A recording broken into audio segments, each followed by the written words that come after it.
তেলে তো গোসল করে একদম ভুলে যায়। আর এই বয়সে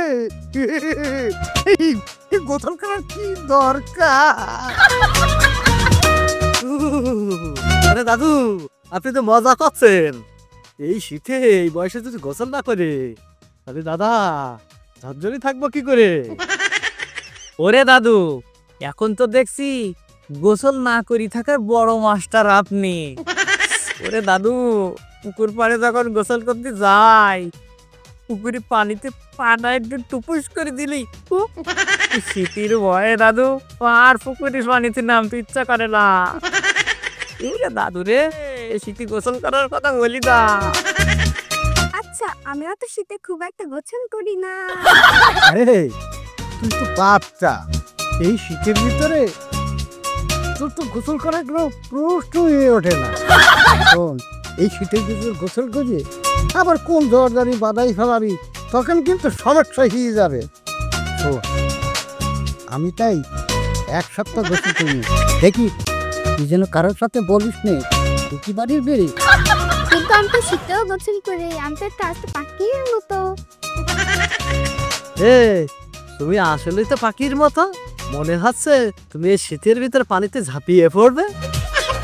আমি গতকালই গোসল করেছি। আমি পুকুরে ঠান্ডা পানিতেও সাঁতার করতে ভয় পাই।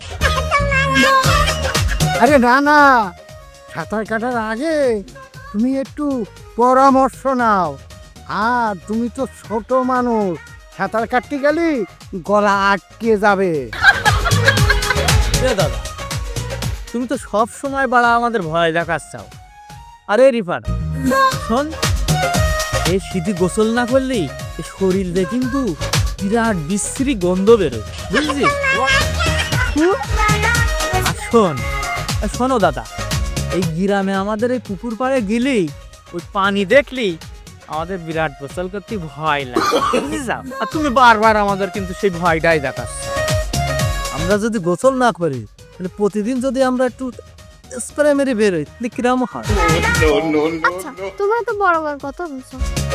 আমি তো জানি তোমার বড়দের শুধু গোসল না করাবার কি। তোমরা কি জানো আমি 3 দিন গোসল করি? 3 দিন? তুই তো একটা ফালতু। আমি তো 7 দিন গোসল না করি কাটিয়ে দিলাম।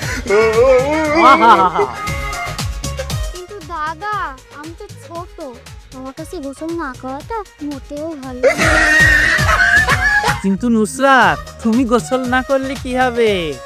আমি তো আবার ছোটদের মতো ঠান্ডার ভয়ে পানিতেও পা দেই না, জানো?